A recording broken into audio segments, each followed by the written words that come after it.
যুৱ বিপিএফৰ সদস্যক উচতাই এম বাথাই নিজৰ লাভালাভৰ বাবে পৰিকল্পনা কৰিছে নেকি?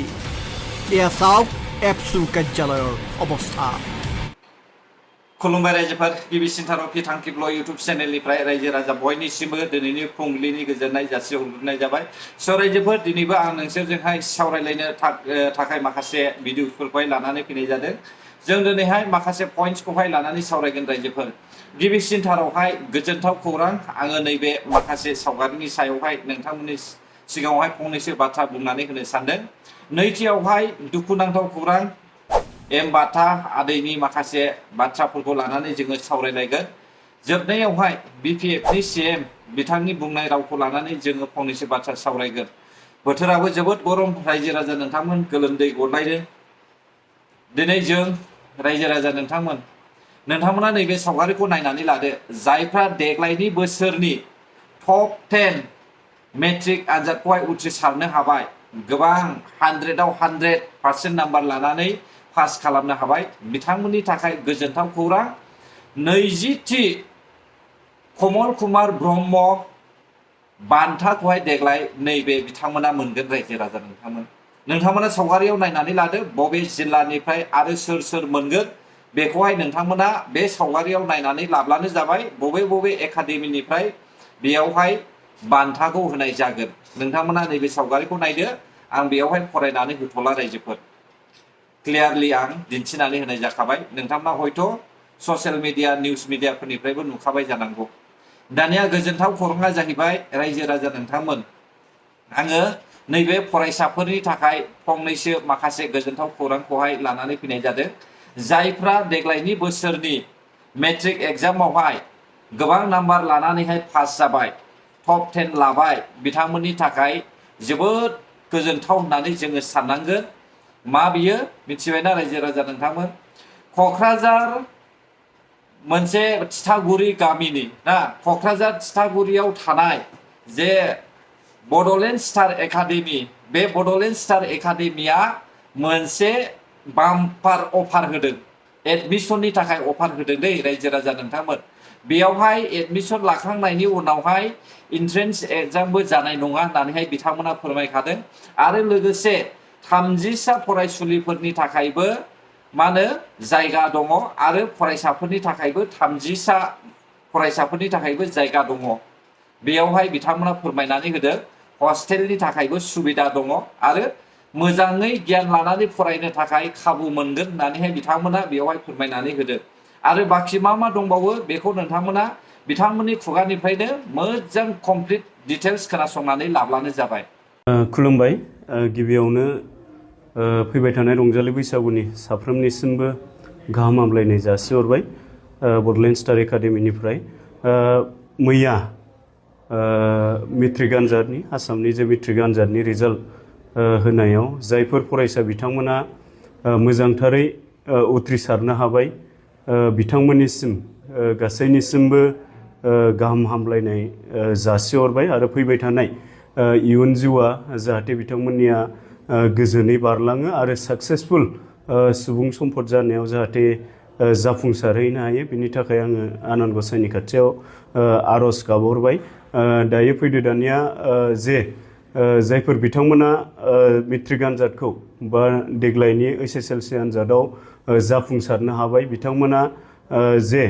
गोजौ सोलोंथाइ लानायनि थाखाय हायार सेकेन्डारियाव जे बिथांमोना मुं थिसनसिगोन। दा बेनि थाखाय जोङो बड'लेण्ड स्टार एकाडेमिया बिथांमोननि थाखाय मोजांथार मोनसे खाबु लानानै फैदों। दा बड'लेण्ड स्टार एकाडेमि थिथागुरि क'क्राझारावहाय दा हायार सेकेन्डारि हिसाबै आर्ट्स, साइन्स, कमार्स मोनथामबो स्ट्रिमा जोंनाव बेयावहाय खाबु दङ, मोनथामबो स्ट्रिमखौ फरायनो हानायनि। दायो आर्ट्सनि थाखाय जोङो मिडियाम हिसाबै बर' आरो इंराजि बे मोननैबो मिडियामखौ लाखिनाय जादों। आरो साइन्सनि थाखाय, साइन्स आरो कमार्सनि थाखाय इंराजि मिडियाम बे मिडियामखौ जोङो लाखिनाय जादों दायो सिट केपासिटि हिसाबै बड'लेण्ड स्टार एकाडेमियाहाय जे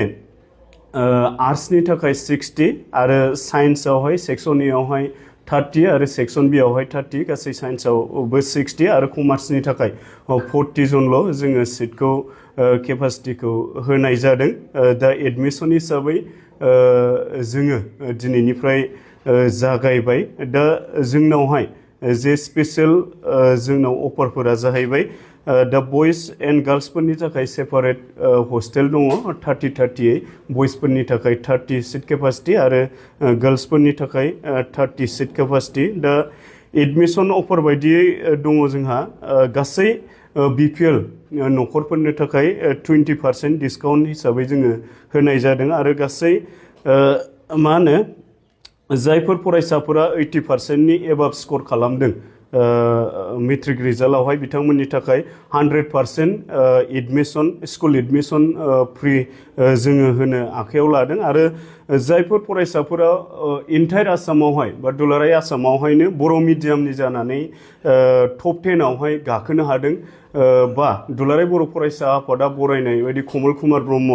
जायफोर देरहासार बान्था मोननो हादों बैफोर टप 10 स्टुडेन्टसफोरनि थाखाय जोङो बोसोरनै फुलि फ्रि अफ कस्ट माने थाइसेबो रां बेबायदि फिस हिसाबै लायालासिनो बिथांमोनखौ जोङो थांनाय समनिफ्राय फोरोंबोबाय थानाय जादों देग्लायबो बेबायदि फोरोंगोन आरो गासै फरायसाफोरनि थाखाय जोङो 10% मा होनो discount admission school admission discount बेखौ जोङो लाखिनाय जादों दायो जोंनि माखासे स्पेशल माबाफोरा नोजोर होनो गोनाङा जाहैबाय बड'लेण्ड स्टार एकाडेमियाव फैयोब्ला माखासे स्पेशल खाबुफोरखौ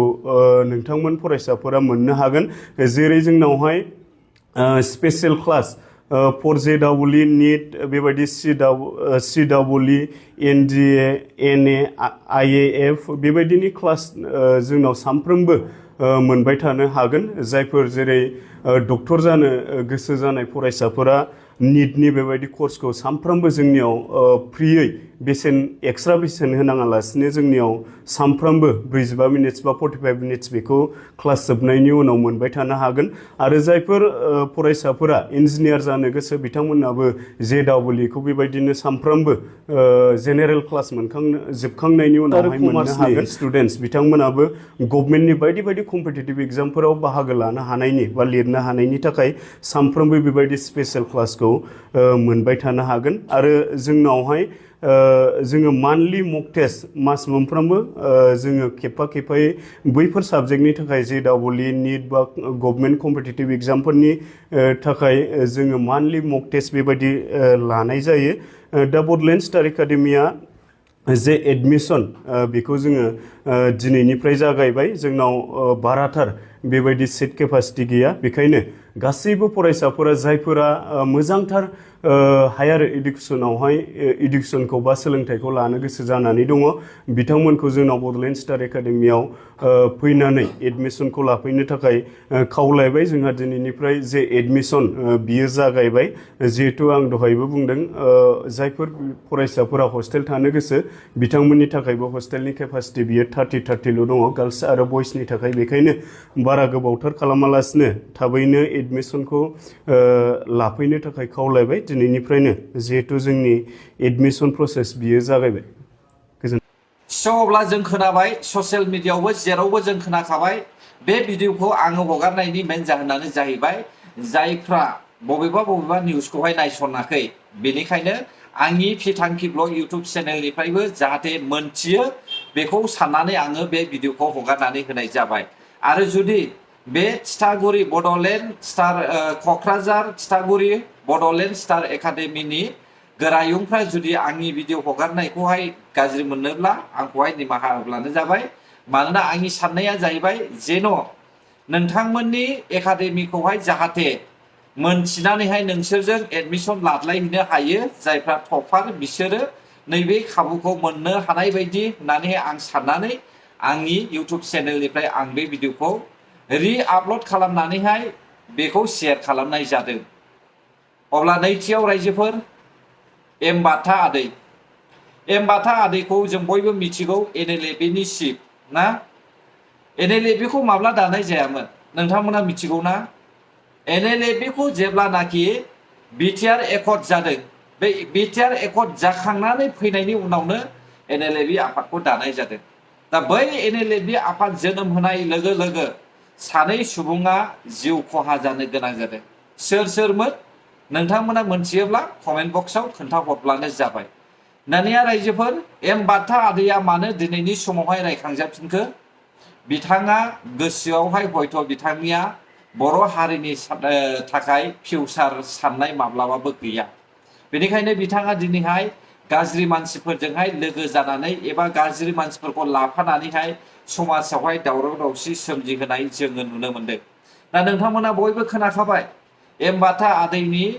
भिडिअनि गेजेरजोंहाय जोङो बयबो मिथिनो हायो जे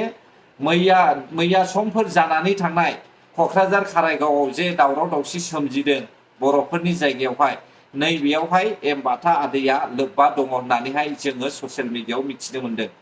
बेल' नङा रायजोफोर आसामिस निउसावबो एम बाथा आदैनि माखासे भिडिअस जोङो नुनो मोनदों रायजोफोर नाथाय आंनि साननाया बेनोमोन जे बिथाङा माब्लाबाबो बेबायदि बदनाम लानो नाङामोन मानोना बिथाङा हारिनि संग्राम खालामनाय सासे हारिखौ रैखा खालामग्रा NDFBमोन रायजोफोर दा बिथाङा दिनैहाय NDFBफोरखौहाय मिट्टी में मिला दिया होननानै बुंनांसिगोन जोङो मिथिबायना NDFBफोरखौहाय मान सनमान गैयै खालामबाय मिथिबाय दा रायजो राजा नोंथांमोन दिनै बेबायदि बदनाम लानो नांलामोन एम बाथा आदैया दा जोङो खोनानो मोनदों बिथाङानो लोब्बा दङ हयथ' इयुननि समावहाय कि जाने घटनाफ्रा बायदि रोखोमनिसो जालांनो हागौ नामा बेखौहाय आं सानदों रायजोफोर नाथाय बेबायदि दाजाथों रायजोफोर दानिया आं मा बुंनो साननायमोन रायजोफोर NLFB जोनोम जानाय समाव जाय सानै बेक्तिया गावथारजादों बेसोरखौहाय नंखाय बाखाय बदनाम खालामनाय दावराव देख्रेबमोना UPPL नि CM खौ बदनाम खालामनाय मिथिबायना मानोना दावराव देख्रेबमोन बायदिया BPF खौ मोजां मोनो BPF नि देवानि बिसोरो बिनि थाखायनो UPPL पार्टीनि CM प्रमद बर' सार आरो दिपेन बर' सारमोनखौहाय नायनो हायैनि थाखाय नंखाय बाखाय रायजो राजाफोरनि सिगाङाव बदनाम खालामनानै होदोंमोन मिथिबाय रायजो राजा नोंथांमोन नाथाय गोरोन्थिया सोरनि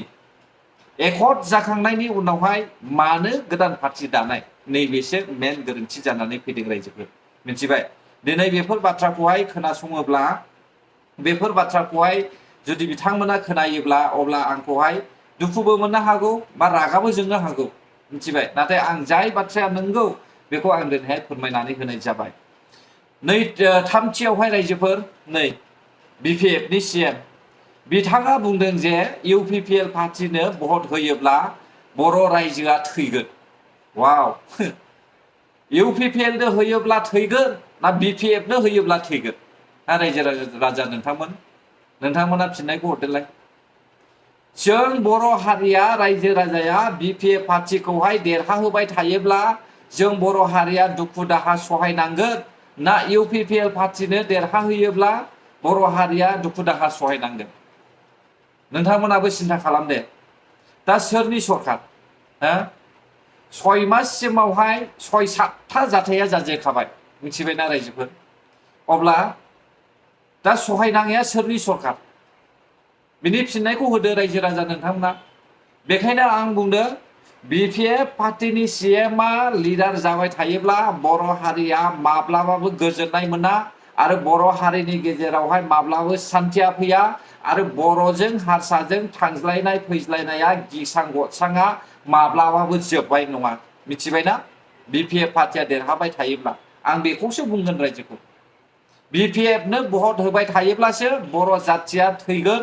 बर' जाथिया सहायनांगोन बर' जाथिया बुख्रुब सुख्रुब खालामजागोन बर' जाथिया खस्थ' मोनगोन बर' जाथिया माब्लाबाबो